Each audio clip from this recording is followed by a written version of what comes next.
Series of Prophets of Allah Subhanahu wa Ta'ala. Episode 6, Prophet Ibrahim alayhi salam, Part 2. So in Part 1, we saw about the miracle happened to Prophet Ibrahim alayhi salam. The fire did not burn Prophet Ibrahim alayhi salam. In spite of this miracle, Prophet Ibrahim alayhi salam could not have a large number of people following his teachings. He went on preaching and underwent a chain of tests and trials to prove his obedience and sincerity. Then Allah subhanahu wa ta'ala ordered Prophet Ibrahim alayhi salam to go to Palestine. Prophet Ibrahim alayhi salam with his first wife Sarah went to Palestine. As Prophet Ibrahim alayhi salam had no offspring from his first wife Sarah, he then married Hajar. He prayed for a son and his prayer was granted. After some years, Hajar announced a happy news that she was expecting a baby. As time passed, she gave birth to Ismail. Soon after, Allah ordered Prophet Ibrahim to take his wife Hajar and Prophet Ismail to the valley of Makkah. They arrived at the spot after a long time. It was a hilly area without any tree, food and water. Prophet Ismail alayhi salam had attained the age of a few months only. And when the event of migration took place, he began to cry because of thirst. There was no Ibrahim alayhi salam. Hajar and Prophet Ismail alayhi salam was alone. Hajar began to look for water, but it was not available anywhere.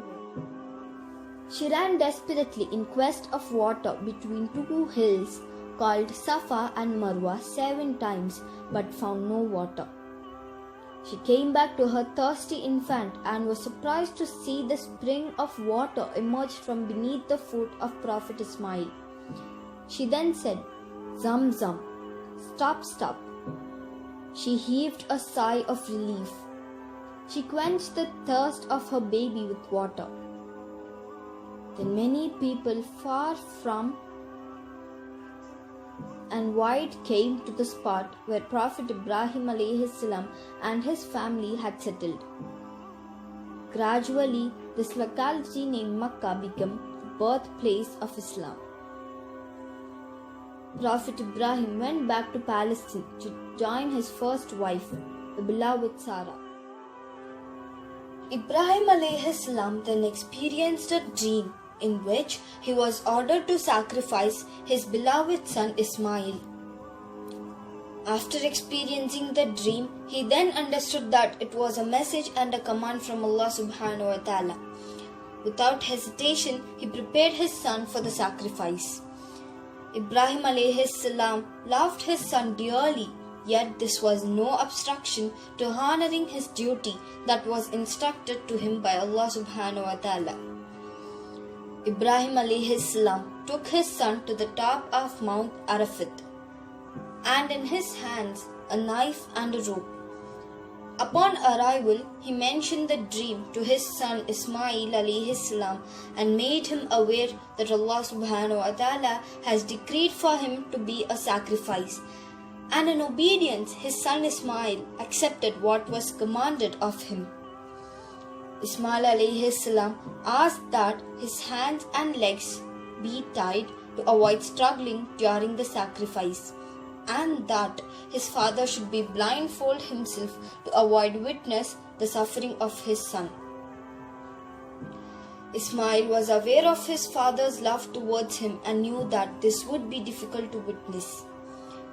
As Ibrahim alayhi salam began to carry the sacrifice, Allah subhanahu wa ta'ala replaced Ismail with a ram and Ismail was unharmed. Allah subhanahu wa ta'ala tested Ibrahim alayhi salam to see his dedication and his submission to his creator.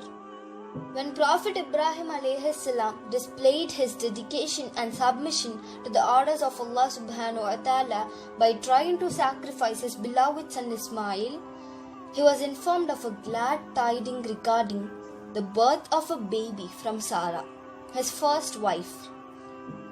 Time passed by and Sarah, the old lady, got pregnant. At last, she gave birth to a male baby and they gave him the name of Ishaq. Later on, Ismail proved to be prophet of the Muslims and Ishaq became the prophet of the Jews. So coming back to the reconstruction of Kabah. The first house of Allah, the Kabah, was erected by Prophet Adam alayhi salam. Then it was reconstructed by Prophet Ibrahim alayhi salam and Prophet Ismail alayhi salam. The Hajr Aswad is still outside the enclosure. Prophet Ibrahim alayhi salam's life was full of happenings, tests and trials. He had a firm faith in Allah. He never missed a moment's rest in calling for the message of Allah, and thus he gained the name Khalilullah, the friend of Allah subhanahu wa ta'ala.